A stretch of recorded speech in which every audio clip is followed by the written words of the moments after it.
পারিবারিক শিক্ষা কি জানেন? একেই বলে পারিবারিক শিক্ষা। বিয়ে করার জন্য একজন পুত্রকে তার বাবার উপদেশ। বাবা বললেন, বাবা, তোমার দাদা বলেছিলেন নতুন বউকে পালকি করে কেন আনা হয় জানো?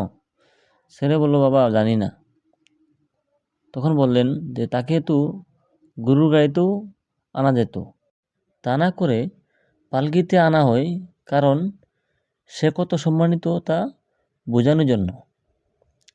পালকিতে নামানোর পর এ সম্মান কমানো যাবে না। সারা জীবন পালকির সম্মানই তাকে রাখতে হবে। নাম্বার 2, নতুন বউ পালকিতে উঠে কি করে জানিস? পুত্র বলল, না আব্বা জানি না। বলল, কাঁদে।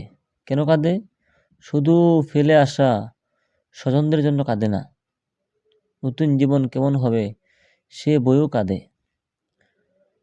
পুত আমার, তোর চেষ্টা হবে পালকির কান্নাই যাতে তার শেষ কান্না হয়।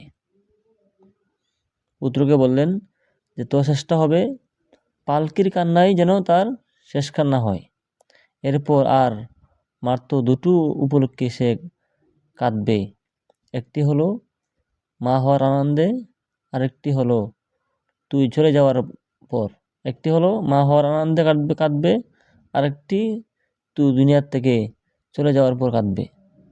মাঝখানে যত সুখ আসবে, যত দুঃখ আসবে, তুই তার চোখের পানি মুছে দিবি। 3 নম্বর, স্ত্রী সবচেয়ে কষ্ট পায় স্বামীর বদ ব্যবহারে।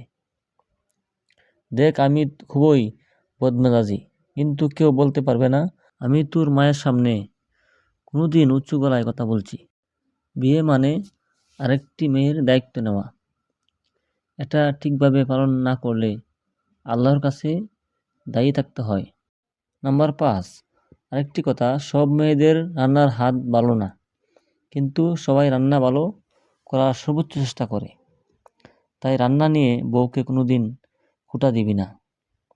যাই রান্না করবে আলহামদুলিল্লাহ বলে বউকে সন্তুষ্ট করবে। নাম্বার 6, বউয়ের মা বাবাকে কখনো আমার শ্বশুর, আমার শাশুড়ি এখনো ডাকবি না। মা বাবা বলে ডাকবি। শাশুড়িকে মা বলবি এবং শ্বশুরকে বাবা বলে ডাকবি। আগের ডাকগুলো কোনো মেয়ে পছন্দ করে না, অর্থাৎ কোনো মেয়ে পছন্দ করে না যে তার স্বামী তার মা বাবাকে শাশুর শাশুড়ি বলে ডাকুক। মেয়েরা পছন্দ করে যে তার স্বামী তার মাকে তার বাবাকে আব্বা আম্মা বলে ডাকুক। এটা মেয়েরা পছন্দ করে। তাই শাশুড়িকে এবং শ্বশুরকে আব্বা আম্মা বলে সম্বোধন করা। পুত্র আমার, তুই এগুলো ডাকলেও বউ আমাদের ওই ডাকেই ডাকবে। তুই যদি তোর শাশুড়িকে শাশুড়ি ডাকস, শ্বশুরকে শ্বশুর ডাকস, তখন তোর বউ আমাদেরকে শ্বশুর বলবে, তোর মাকে শাশুড়ি বলবে। এই জন্য পুত্র আমার, তোর শাশুড় শ্বশুরীকে আব্বা আম্মা বলে সম্বোধন করবি।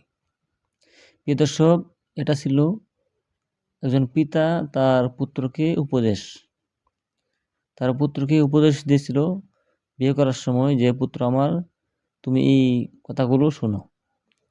তো আপনাদেরকে এতক্ষণ আমি পড়ে শুনাইলাম। তো এখানের মধ্যে যে কথাগুলো আপনার পছন্দ হয়, আমি আশা করি এখানে যে কথাগুলো বলেছে প্রত্যেকটা কথাই মূল্যবান এবং গ্রহণ করার মতো। এই জন্য আমরা আমাদের শাশুড়ি এবং শ্বশুরকে আম্মা বলে, শাশুড়ি আম্মা, শ্বশুর আব্বা, আব্বা বলে সম্বোধন করব, আম্মা বলে সম্বোধন করব। কারণ শ্বশুর শাশুড়ি তার একমাত্র কলিজার টুকরা সন্তানকে স্বামীর হাতে তুলে দেয়।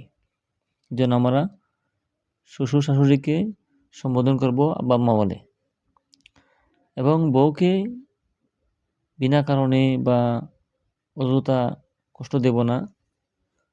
কারণ হাদিস আছে যে মহিলাকে কি করা, সাহায্য করা।